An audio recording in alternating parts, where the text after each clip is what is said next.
Диаметри 50 сантиметр чоңдуктагы 3 түтүктөн түшүп жаткан саркынды суу Бишкек жылуулук электр борборунан чыгууда. Мекеменин суу сактоочу жайы Бишкек шаарынын Бакай-Ата конушу менен Чүйдүн Восток айылынын ортосунда жайгашкан. Кир суу менен кошо көлөмү мейиздей болгон күйгөн көмүрдүн калдыктары кошо агып келет. Дал ушул кара отун тегеректеги конушта жашагандардын нан таап жей турган жайы. Алар жайыгышы дебей калдык көмүрдү элеп алып, аны каптарга салып сатышат. Жептен чыккан калдык көмүрдү элөө оңой эмес. Алгач мына ушундай 4 тарабы тозулган элгектен көмүрдү чогултуп алып бир бурчуна.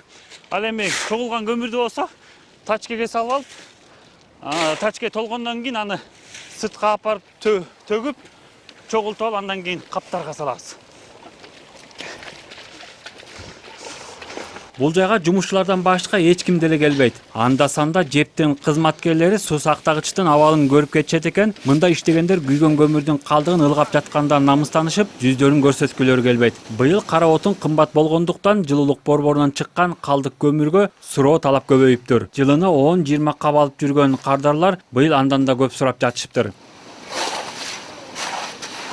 Көмүр элегенде үйгө алып кетебиз, тачкага салып алып 1-2 мүшөк. Жакшы болуп калса 5-10 мүшөк чыгат, бул тесттен агып келет, могу жерден чыгып жерде карап. Азыр анын үстүндө көмүр да кымбат болуп атпайбы? Биз кышында сатып албай, акчабыз жоктор ушул жака келип эптеп тиги үйгө жакканга алып кетебиз да, элдер. Сатып калса билбейм, азыр 5000 сом болду да көмүр анан сатса эми билбейм, бир 120 сомдон берип коерсуң кошунаңа, 100 сомдон берип коерсуң да. Эми андай сатканга ала албайсың го. Биякачы, анан аябай ашып кетсе 100 сомдон берерсиң, ашып. Демек ашып таш ошондой чыкпайт да эми андайчы.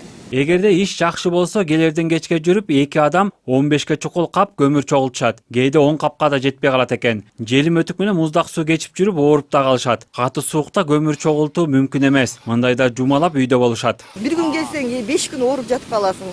Бияк зыян да, биякта химия, көрүп атпайсыңар өзүңөр делечи. Ооба, мындай резина менен карда кечип келет көр, бияка эч ким келбейт да, бутун кызылдап кетти. Просто акча жок, жумуш жок үчүн келесиң да, үйүңө алып кетиш үчүнчү. Балдарым иштейт, ал иштеген акча айлык билесиңер, эң орточо айлык азыр 20 000 сом. 20 000 сомду жетеби? Унуң 2 000 сом болуп атса, шекериң 75 сом болуп атса, эмнеге жетет? Даже дары ала албай калдык азырчы.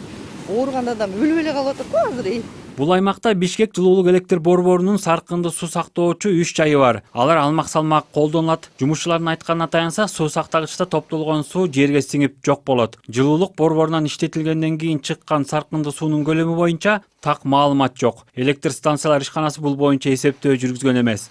Дүйшөн Шаршембеков, Жанарбек Доктурбек уулу, МТС.